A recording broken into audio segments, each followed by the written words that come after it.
Bawal po talaga yun. Bawal. But, so kung bawal po, bakit po Correct. nangongolekta pa rin sila sa mga estudyante, especially po sa mga Mr. hirap? President, I would like to clarify, never po sila nangongolekta sa estudyante. Wala po silang collection sa estudyante. Ang meron, so I'm that, sorry, we can I beg to identify disagree. the issue. I issue, beg to disagree, ma'am. Ito po, lahat ng mga nagsumbong sa akin. Sir, the These are issue, the I don't These think, are the list of parents na nagsumbong sa akin, iba't ibang eskwelahan sa buong Pilipinas na kung saan sila po ay sapilitang kinukolektahan. Mr. President, I would like to put it on record that I fully support the 715 billion pesos or more, the budget of DepEd for 2024. I don't have any problem with that whatsoever. However, just like before during the committee hearing, I just had some few concerns, and those concerns weren't really answered because for the lack of time, and I was informed that I need to produce certain documents to justify some things that I did mention during that particular hearing. Ang concern ko lang po talaga, for the longest time, may I just, before the gentleman proceeds, the Senate version is now 718.08 okay, billion pesos. 718. Let's make it 719. No, we have to be accurate on it. Okay, sige. 700 billion. Like I said, I don't have any problem whatsoever pagdating po sa budget ngayon for 2024 para sa Thank you. DepEd. Wala po tayong question dyan. Regardless, kahit na po medyo kumulang, wala pa rin po akong problema. Thank you.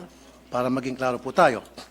Ang problema ko, ang issue ko lang po kasi, for so many years po, sa programa ko sa Wanted sa radyo, palagi po ako nakakatanggap ng reklamo mula sa mga magulang ng mga estudyante sa elementary at high school na karamihan sa kanila ay mga mag-aaral, mga magulang na mag-aaral ng mga security guard, kasambahay, factory worker, na sila po ay naobliga mag-contribute na require ng eskwelahan through PTA para sa iba't ibang mga pangangailangan tulad ng electric fan, tulad ng jobos, tulad ng bond paper, tulad ng pambayad para sa sweldo ng security guard, sweldo ng janitor, para sa utility bills, etc., etc., etc., na hindi po dapat dahil meron man po talaga budget ang DepEd dyan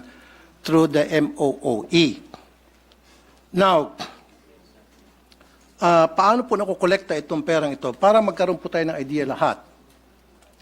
Ang nangyari po ay dinadaan sa PTA, Parents Teachers Association. Now, pag-start po ng school year, nagpapatawag po ang PTA ng General Assembly.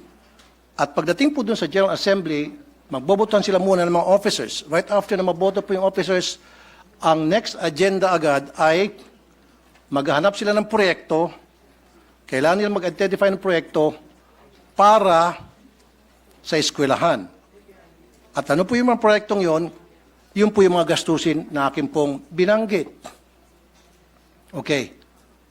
Now, I want to put a stop to it. I really do. As much as possible during my watch as a senator of the Republic. Pero napagsabihan po ako noon na kung gusto ko pong baguhin yung pulisiya ng pangolekta to PTA, gumawa po ako ng batas. Now, I don't have to dahil nakita ko na po, very clear na sa akin, na meron naman pala talagang batas. Kaya lang, yung batas na yun ay hindi na-implement. Republic Act 4206 noong 1965 na enact yan, which prohibits collection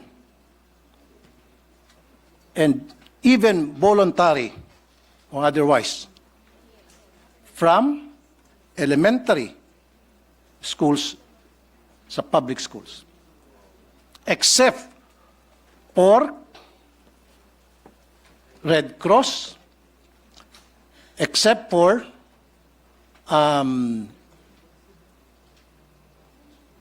in fact, the only ones that was mentioned was Red Cross. Now, noong 1969, RA 5546 was enacted para ma-amend yung 4206. Dito po sa 5546, mas lalo naging malawak po yung prohibition sa collection. Maybe the good sponsor might want to react doon po sa dalawang batas na aking pong nabanggit. Thank you. Hello? Can you hear me? Yes, ma'am. Okay. Thank you, Mr. President. No, here. Change. Mr. President, the concern of the gentleman was raised during the hearing. And the Vice President Secretary of DepEd responded by mentioning Department Order number 49 series of 2022, which is a no fee, no collection policy. Tama ba yan? No fee, no collection policy, which they are strictly implementing. And it was further discussed during that hearing that there is the PTA in almost every school that does their own fundraising efforts. And it being a parent-initiated organization, they are allowed to do that.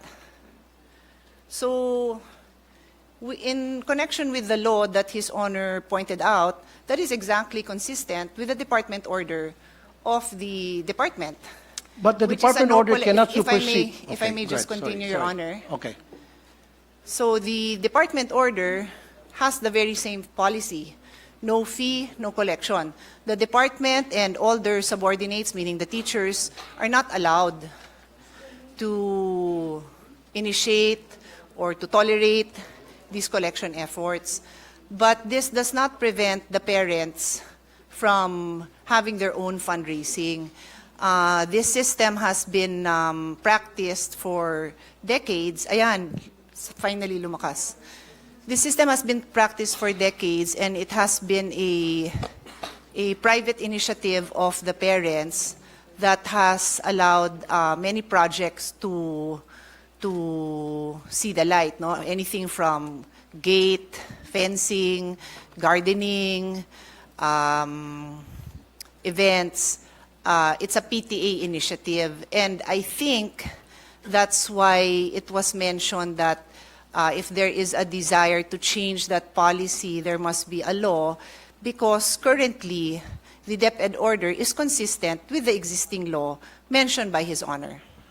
Okay, Mr. President, may I ask the good sponsor kung sabihin niya sa akin yung bang department order na yon at saan po doon sa dalawang batas na binanggit ko, RA 4206 and RA 5546, alin doon na nagsasabing pinapayagan na mangolekta ang mga eskwelahan o mga magulang para sa kontribusyon sa eskwelahan. Can you please show it to me?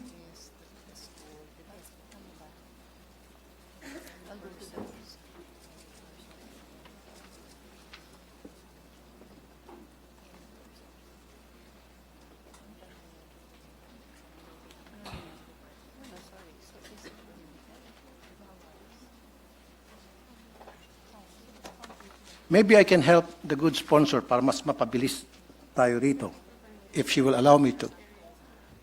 Your Honor, if His Honor can, Mr. President, if His Honor can give me a minute to just review, and then I will be happy to yield the floor, of course, anytime. Yes, sure. Session suspended for a minute. Thank you for the patience of the sponsor. As His Honor had pointed out, it's a 1965 and 1969, no, the first one was 65 yata, and 69 law, so this representation had to refresh herself on those laws, Your Honor. Hindi pa ho ako pinapanganak nung 1965. Nung inamend, pinanganak na ako, pero hindi ko pa to nabasa, inaamin ko naman po. Anyway, if we may go to the very important point of the gentleman, no? First of all, let's put on record that we respect His Honor's concern for the parents, no, who have expressed their problems, no, who have reached out to share their problems. No, we respect that, Your Honor, and we totally respect and appreciate His Honor's persistence in bringing this to the attention of DepEd, so that if there are solutions that can be made, they can be made. With that in mind, Your Honor, the question of His Honor, if I may paraphrase it to be sure that I respond accurately, is meron namang batas na nagbabawal na magkolekta ang PTA. Tama ho ba ang intindi ko sa tanong? Is that a correct understanding? RA 5546, bawal po talaga ang contribution, collection sa mga estudyante whatsoever, whether yan ay voluntary or otherwise, except for Red Cross, Girl Scout, Boy Scout, and Barrio High School. Yun lang po talaga minention sa 5546. Wala nang iba pa. Kaya kung meron pong ginagawang collection other than those mentions, then that is against the law, against 5546, which is happening right now in so many public elementary high school. And marami pong lumabas na mga department order, and I can mention a few of them, na they're trying to circumvent the law para lamang matuloy yung gusto nila mangyari ng eskwelahan na kumolekta. Ang point ko lamang po dito, Mr. President, Your Honor, Madam, mag-implement na tayo ng policy. Meron tayong law, then dapat it's up to the executive para ma-implement itong law.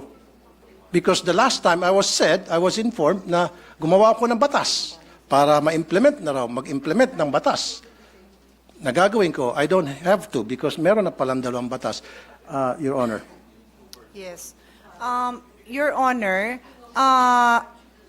Mr. President, His Honor is correct in his paraphrasing or delivering the provisions of RA 5546 kung saan ho, and I will just read it, no, para clear, Yes, ma'am. maintindihan din ng mga kasamahan natin yung issue po na malapit po sa puso ng ating kasamahan. The Section 1 of RA 5546 states, the sale of tickets and or the collection of contributions in any form whatsoever by any person for any project or purpose, whether voluntary or otherwise, from school children, students and teachers of public and private schools, colleges and universities is hereby prohibited. Tama po, sir, no? Yan, Mr. President, yan po ang tinutukoy ng ating kasamahan. Tama po. Tama ho ba? I agree. Yes, okay. So, nung ako ho ay nakikipagdiskusyon sa DepEd, aware po sila dito na bawal talaga ang collections of contributions in any form from school children, students, and teachers. And that is why in their Department Order number 49 series of 2022, known as the Promotion of Professionalism in the Implementation and Delivery of Basic Education Programs and Services, prohibits DepEd officials and employees from seeking contribution, support, solicitation of any kind or any kind of intervention from non-DepEd entities. It goes on to say, likewise, the department implements a no-fee collection policy wherein no fees shall be collected from learners in kindergarten up to grade 4, while fees on certain memberships may be collected from learners in grade 5 and above, strictly on a voluntary basis, i.e.g. Boys and Girl Scouts, Philippine National Red Cross, Parent-Teachers Associations. So ito po yata, sir, ang implementing order na hinahanap nyo, Mr. President. Is His Honor, do I respond to His Honor's question by pointing out this DepEd order number 49? Thank you, Mr. President, Your Honor. Pero can a department order supersedes a Republic Act? Mr. President, in my humble legal opinion, this department order is consistent with the law. But I am very open to hear His Honor's concerns kung meron dito sa department order na inconsistent, kasi isa po ako sa naniniwala na hindi talaga dapat nagsusupersede ang Correct. isang department order. We are one with that, and Thank you. I let the record show that the minority floor leader is nodding his head because for more than a decade, magkakasama kami always reviewing this department orders. Hindi ho tayo Okay. nagtotolerate na nag-e-exceed. Exactly. So, nagkakaisa po tayo dyan, Mr. President. Pero dito po sa RA 5546, Mr. President, Your Honor, Madam, totally pinagbabawal ang any form of collections, voluntary or otherwise, except Red Cross, Girl Scout, Boy Scout, and then donors for the support of Barrio High School. And I have a definition of Barrio High School with me. Never did this RA mention about PTA. Yes, Your Honor. We noted that the mention of PTA is now in that department order. Upon further review and discussion with the DepEd, we are now looking at the entirety of RA 5546, wherein it states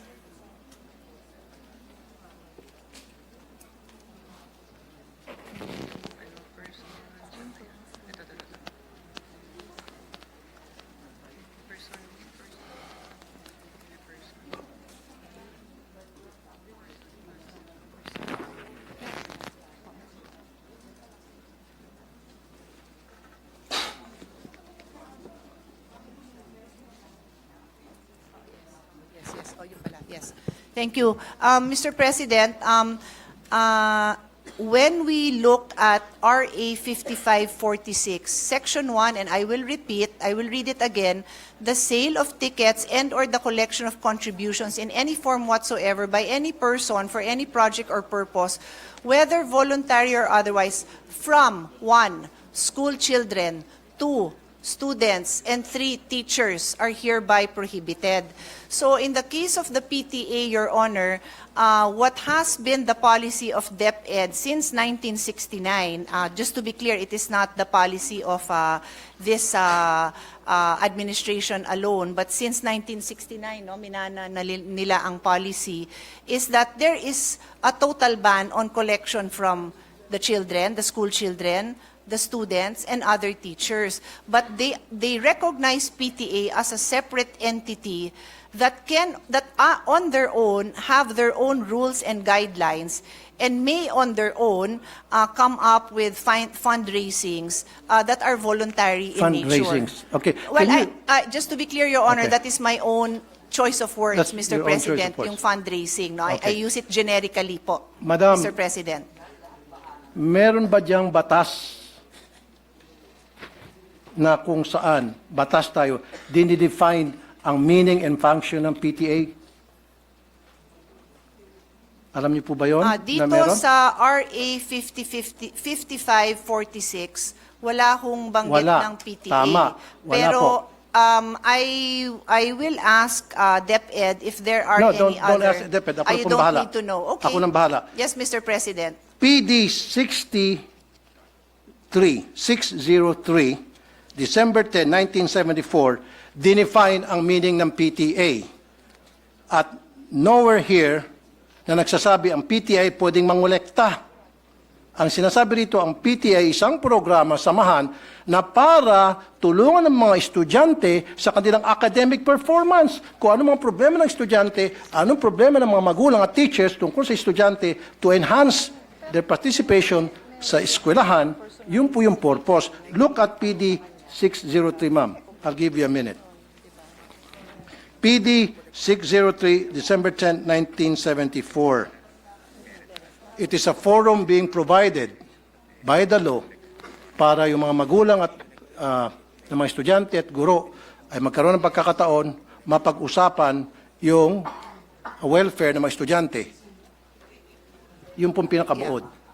Never doon sa PD na yan did mention na pwedeng mangolekta ang PTA ng contribution o collection para sa mga proyekto ng anumang mga proyekto sa isang eskwelahan. Yes. Mr. President, I will respond to his Honor's observation on the definition of PTA. Umpisahan ko po kung ano tong PD 603, no? This is the Child and Welfare Code. Familiar po tayo dyan. It's basically a law that governs, is meant to protect children. And Section 77, Section 77, just to be clear, malawak ho itong batas na ito kasi ito din ho ang naging foundation ng Foster Care Act na naging basis ng mga amendments natin on foster care law. So it's a very general law, quite detailed, no, in various ways of protecting children. So there is a section on home and school, Chapter 2 po ito. And Article 77, as His Honor correctly points out, mentions Parent-Teachers Association.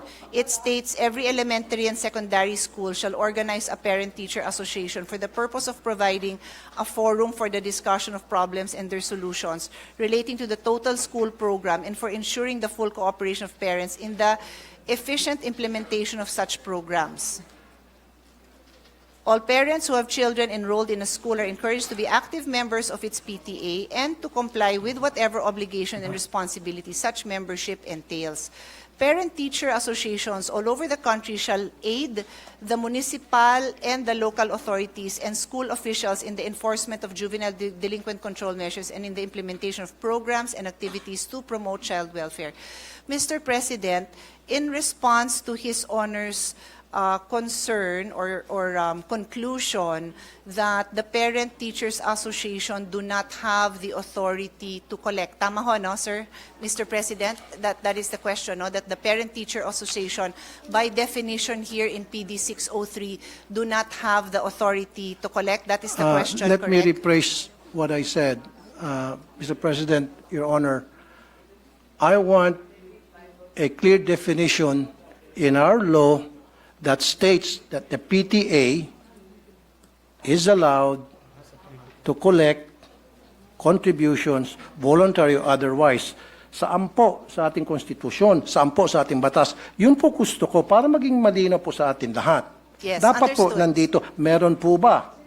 In fact, ang nakita ko lamang po, definition ng PTA, which is, sabi mo, very vague, general, is PD 603, pinakamalapit. However, dito sa PD 603, hindi po sinasabi na ang PTA ay binuo para mangolekta sa mga estudyante ang mga eskwelahan. Mr. President, Your Honor, Madam.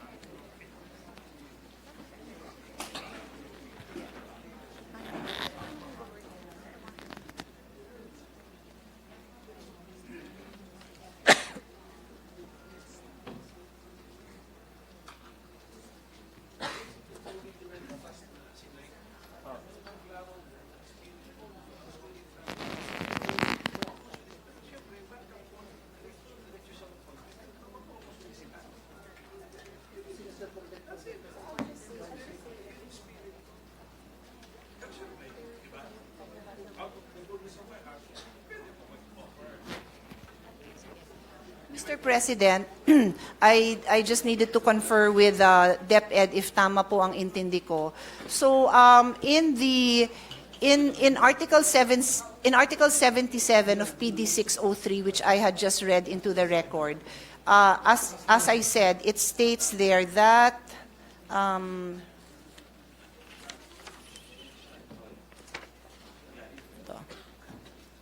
that every elementary school shall organize ito nga hong PTA relating to the total school program to ensure full cooperation of parents in the efficient implementation of such programs. To address, they are meant to create a forum to address the problems and the solutions.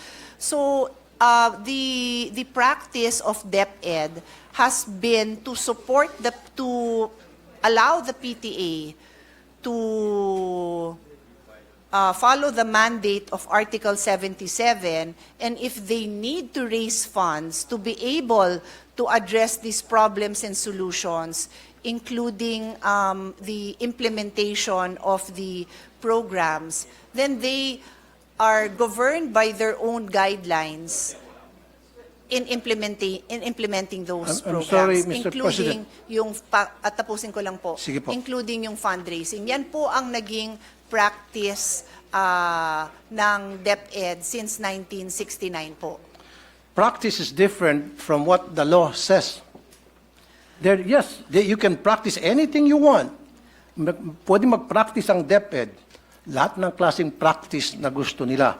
Pero dapat nandoon sa batas. Pero kung wala sa batas yan, then yung practice na yon ay labag sa batas. There is actually, Mr. President, no sandali po. prohibition. Sinabi mo kasi, Madam, fundraising. So pwede mag-fundraising ang DepEd. It's been a practice through the DepEd, magkakaroon silang fundraising under PD 603. Pero, Mr. President, Your Honor, sa PD 603, wala talaga ako makita rito, kahit na letter by letter, tinitingnan ko, wala talaga nagsabi rito na pwede mag-fundraising, na pwedeng humingi ng contribution, humingi ng tinatawag na voluntary contribution. Wala talaga. So it seems to me na yung DepEd ay gumagawa-gawa ng sarili nila ng guidelines sa isang batas. Gumagawa sila ng sarili nilang IRR. Mr. President, I'll go back to what the Republic Act states. It prohibits collection and contribution from students. And so the policy of DepEd has been to allow the PTAs to follow their own guidelines wherein contributions among the parents are allowed. So Okay. just to be clear, Mr. President, importante po na maliwanag yung pagsagot ko sa napakamahalagang tanong ng ating kasamahan. Bawal talaga ang pagkolekta sa estudyante, and that is being honored by DepEd. In other words, hindi pwedeng maglabas ang DepEd, ang principal, ang teacher ng request or request for contribution na ibinibigay sa estudyante. Bawal po talaga yon. Bawal. But, so kung bawal po, bakit po Correct. nangongolekta pa rin sila sa mga estudyante, especially po sa mga Mr. hirap? President, I would like to clarify, never po sila nangongolekta sa estudyante. Wala Okay. po silang collection sa estudyante. Ang meron, I'm sorry, we can I beg to identify disagree. the issue. I beg to disagree, ma'am. Ito po, lahat ng mga nagsumbong sa akin.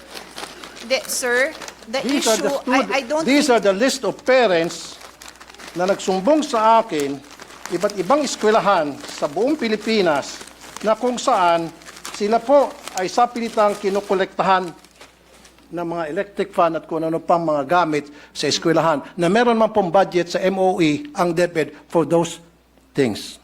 yes. Mr. President, first of all, may I request that that list is Yes, submitted I'll be so more that than happy to we give it to can you. give it to DepEd, kasi I believe they have committed in the hearing pa lang na any violation po, iimbestigahan naman po nila. They made that commitment po. The only item left for the discussion on the floor right now is yung authority mismo ng PTA. So any direct contribution o collection sa estudyante, talaga hong iimbestigahan nila. So tama, ang pagkaintindi ko, Mr. President, sa issue is, so si PTA ba pwedeng mangolekta?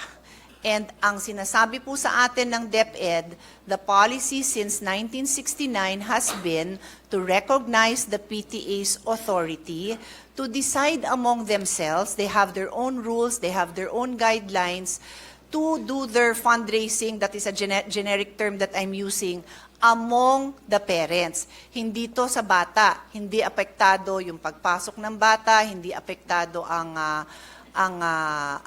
grade ng bata. Bakit ginagawa ng parents yon? Kasi kulang ang pondo.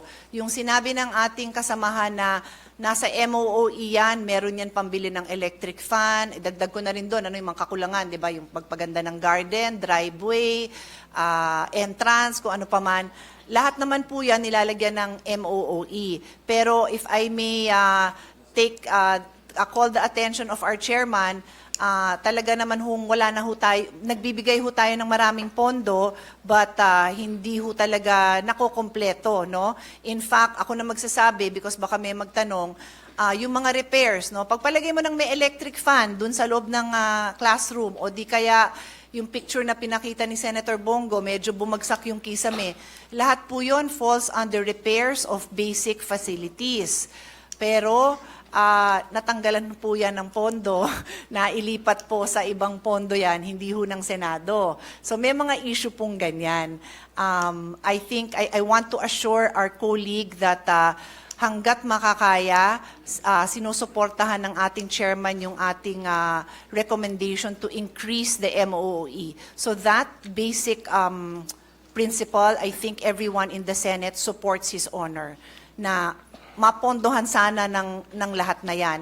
So, remaining na lang po yan kung ano ho, hanggang saan ang kakayahan ng PTA to among themselves decide to fundraise parent to parent. I cannot add to my answer kasi yan po ang policy. Hindi ko naman ho kayo bobolahin, Mr. President, na iba yung policy. Yan po ang policy na ginagamit po nila. So kung may recommendations, suggestions ang ating kasamahan, this representation is happy to relay at nandito naman ang DepEd para pakinggan ang mga suggestion ng ating kasamahan.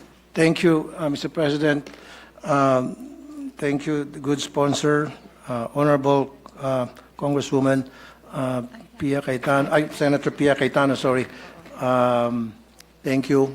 Pero gusto ko lang pong balikan, Mr. President, Your Honor, yung sinabi mo, it's been a long time practice. Tama? Policy po. Policy, okay, sige. I stand corrected. It's been a long time policy na pinapractice sa DepEd for so many years na ilan sa atin hindi pa pinapanganak dito. Of course, ako pinanganak na ako dyan. Pero dapat a policy should be dictated by the law. So is there a law na kung saan sinasang-ayunan ng policy na sinasabi nyo matagal nang pinapractice ng mga taga-DepEd? Dapat lahat ng mga bagay na ginagawa sa ating mga eskwelahan, lalo sa DepEd, na who's receiving lots and lots of budget by the billions, dapat nandoon nakasaad sa batas. Hindi pwede po silang gagawa-gawa ng sarili ng policy na wala po sa batas. Dapat lahat po ng polisiya nandoon po. Mr. President, may I respond to that statement? Mr. President, as I said, no, kaya ho ako nag-abalang ipaliwanag na ang PD 603 is a very broad law intended to protect the rights of children. Kaya nga po Child and Youth Welfare Code ang pangalan nito. And there is just one chapter on home and school, which is only 2 articles. So, dito po sa articles na to, at binasa ko naman on record, yung pag-create ho ng PTA, wala na hong detalye yon. The fact, Mr. President, that there is no prohibition, that there is no provision that specifically or expressly prohibits the PTA from engaging in certain acts to pursue their mandate. Yes, there is. Mr. President, if I may just continue, my statement is the fact that there is no provision that expressly prohibits the PTA from pursuing their mandate is in itself an accepted principle that there is no violation. It is a rule of statutory construction that what is not expressly or impliedly prohibited by law may be done. So yan ho ang ating statutory constructions when it comes to prohibited acts. So pag sinabi po natin bawal ito, then we need to produce that law that prohibits it. And so we do have yung dalawang RA na binanggit naman ng ating kasamahan, meron nga hong RA na nagbabawal. Yes. But that is why I have been repeatedly explaining that since 1969, ang implementation ng ating DepEd dito, they believe that they have been implementing this in the true spirit of the law na nagsasabing bawal mangolekta sa bata. They cannot collect contributions from school children, students, and teachers. Yun ho ang specific wording of the law. Exactly. Sige, pagbigyan ko po, I yield my floor to Mr. President, minority Yes, leader. Minority Floor Leader. thank you. With the permission of my colleagues. The good sponsor mentioned statutory construction, which I used to teach in law school. We have to harmonize, and I'm thankful for the discussion. At least we brought out the RA 5546, and then Article 77 of the Child and Youth Welfare Code. Kung makikita po natin, yung RA, bawal mangolekta sa bata. Okay. Actually, sino kinokolektahan mo kung nangongolekta ka sa bata of elementary school age? Hindi ba magulang din? So if you look at the spirit of the law, bawal mangolekta sa bata at sa kanyang magulang. Ang proviso sa dulo, kung out of the goodness of the heart of the parent, willingly, without any prompting or solicitation, magdodonate siya sa school, hindi bawal yun. Okay. And then, if you look at Article 77, shall organize the PTA, in-enumerate ngayon yung purpose ng PTA. Wala po dun because it should solicit funds to financially help the school. Wala rin po dun sa Article 77 yun. So if we harmonize the two provisions, not only looking at the letter, but also looking at the spirit, I would tend to agree with the point of our interpellator, Senator Tulfo, na bawal. And if there is a department order na may interpret na pwede for the PTA to prompt or solicit or to ask contributions from the parents, let's review this department order because in my humble opinion, it violates the law, Mr. President. So thank you for the time, sir. Thank you, Minority Leader. With the indulgence of our colleagues, may we recognize, Mr. President, our Senate President Pro Temp for her interjection? With the Our indulgence. distinguished Senate President Pro Tempore, Senator Lauren Legarda is recognized. Thank you, Mr. President.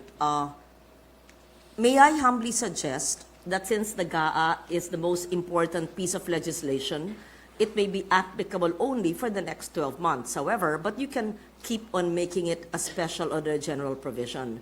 If it is the advocacy of the good gentleman, the interpellator, and if the vice chair and the chair would agree, then perhaps a draft of a special provision to reiterate an old law or a policy that may be general but may apply to that may be reiterated in a special provision for the DepEd budget to use a better word, prohibit, not encourage, no forced contribution when applicable, when reasonable. I leave it to you how to draft it.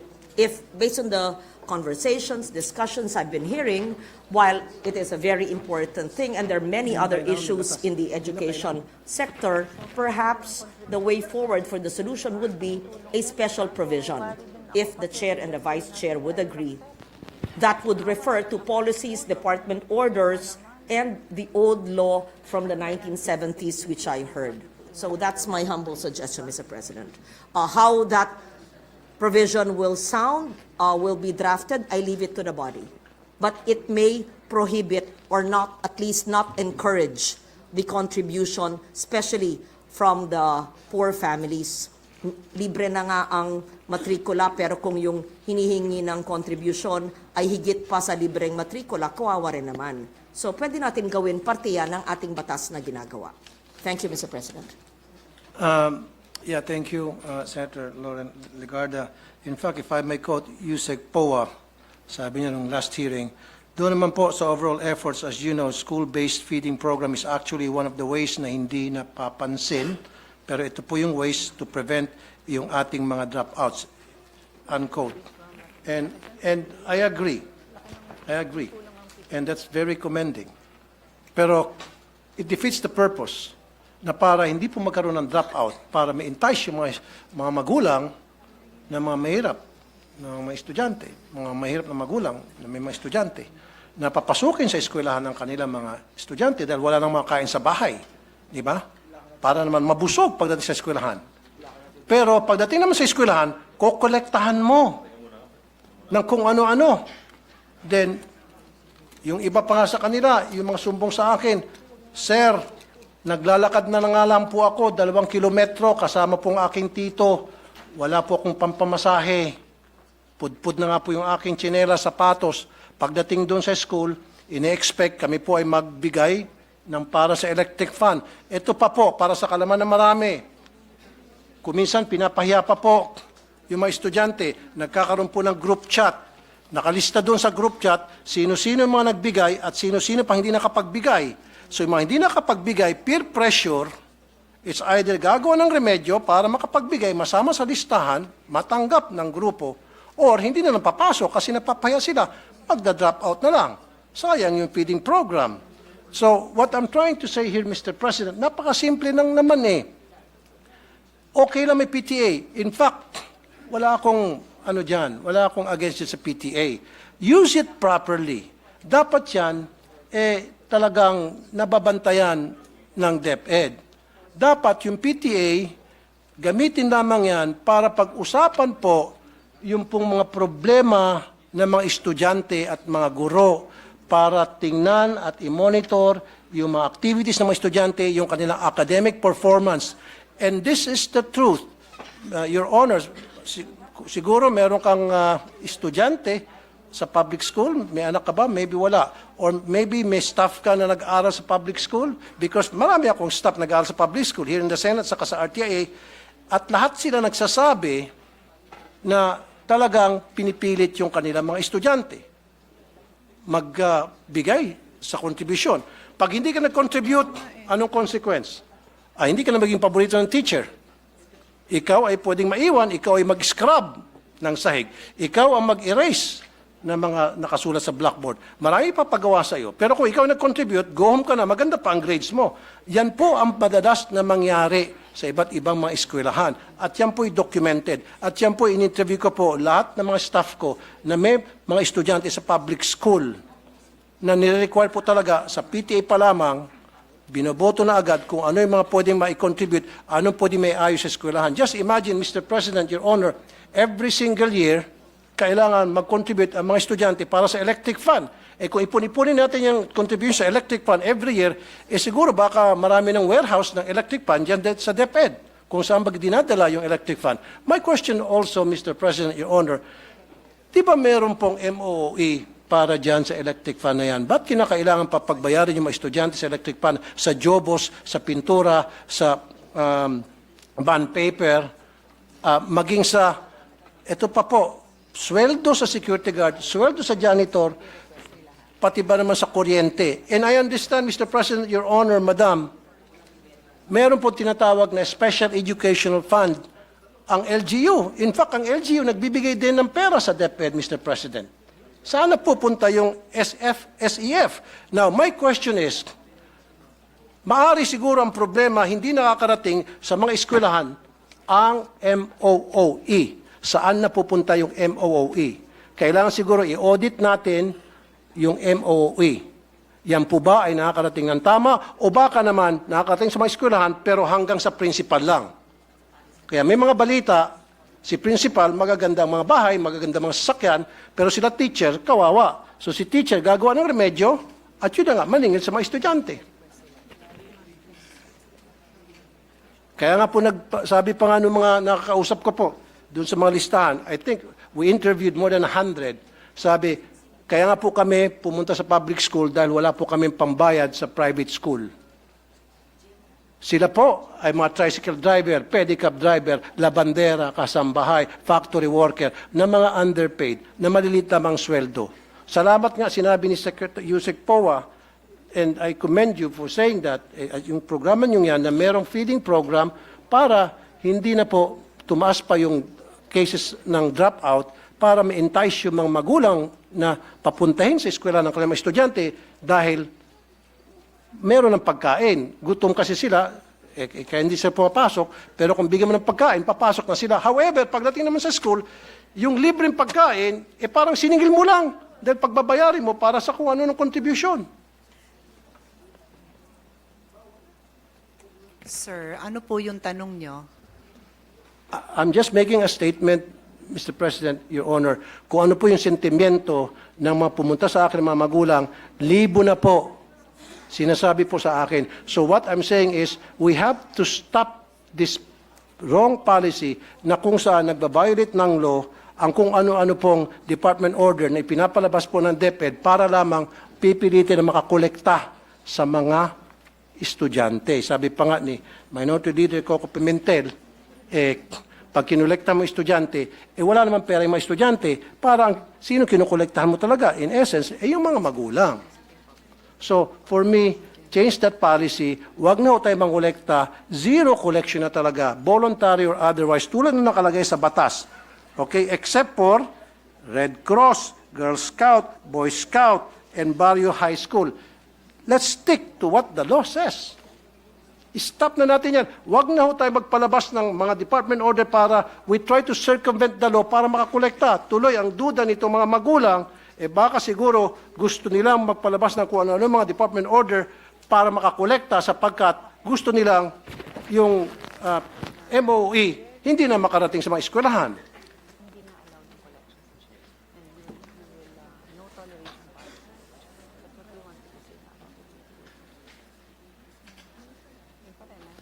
Now, may I add, Mr. President, Your Honor, kung sasabihin nyo lang sa akin ngayon na kayo po ay mag-issue ng department order telling all schools under DepEd, let's stick to 5546, period. And I will sit down. Otherwise, kapag hindi, magpipilit kayo, abutin tayo dito hanggang madaling araw. And I will not stop because I know I'm right. Mr. President, just a short response. The policy of DepEd is very clear. They have a no toleration policy on the collection from students. So, itong huling mga nabanggit ng ating kasamahan na yung mga estudyante, nagko-collect, paulit-ulit din na sinasabi sa akin ni Vice President, DepEd Secretary na no, they will not tolerate that and they commit to investigate that. Thank you. So clear po tayo dyan. On that note, may I ask for a minute suspension, Mr. President? Thank you. Session suspended for 1 minute. Mr. President, I'd like to thank our colleagues. No, I asked for a minute suspension to also gather the wisdom of the Senate. No, and I'd like to commend our colleague Senator Tulfo for raising this very important issue. We also took the opportunity to ask DepEd what actions, if any, have they taken upon receipt of similar complaints, and they confirmed that upon receipt of similar complaint, they have received similar complaints, and they have actually suspended airing PTAs. So on that note, Your Honor, they are prepared to issue a department order strengthening the law. Thank you very much. Thank you. That's all, Mr. President, Your Honor.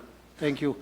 On behalf of the thousands and thousands and thousands of parents who have students in public elementary school, would like to thank DepEd and the sponsor na magpapalabas na po kayong department order para to strengthen the law. At pag nagkaroon ng violation, magkakaroon po silang sanction. Yun lang po talaga ang gusto ko mangyari para matuwa na po yung maraming mga magulang. Thank you very much, Mr. Maraming President. salamat. I Thank rest you my very case. much.